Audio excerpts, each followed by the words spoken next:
Ама тока и телефон я не си платила и ще се караме къде е тръгнал. Чакай да взема заплата тази седмица и ще го плата. Ма ти шашава ли си има? Погледни, гледай тук какво пише. Миналата година седеем един месец на свещи. Романтика, романтика, ебахта романтика. Добре, разбрахте. След 2 дена ще ни изключат. 240 лева. Къде ги поарчима? Нали си купих нови обуща? Не моли одиш като нормалните ора по джапанкима. Само нема да ми викаш, я ти готва да мога са наедеш бе. Ей, не смей, ич да се обаждаш. Добре, сега, за какво трябва да седиме на свещи? Не, мисли, че на мене ми е лесно. По цял ден да се чуда какво ще се случи на малката булка. Ти знаеш ли въобще как се изкарват парима? То нема и пари за свещи. Ванчето добре ми викаше, остави го, то ще ти изеде животът. Ми върви, взимай пари от Ванчето Тя тогива. печели по 5 пъти повече от тебе. Мога ги лапай по 5, айде върви и ти, за да й правиш конкуренция. Писна ми, бесна съм. Знаеш ли какво?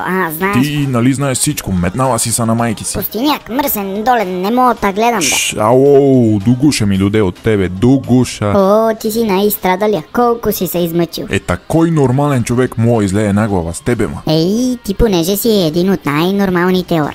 Добре, убаво, предавам се. Шаврантията е права. Да вида на кой ще викаш ти за шаврантия, като тама на стигания да се найдеш бръжен. Ау, изгори ми мадете с това врело олюма. Какво фръгаш сака, че всичко е на майки ти? Яла да та лежа бе, яла. Ау, ще дода и ще ти строша зъбите, ще таебата ма. Пич, ма не е страх.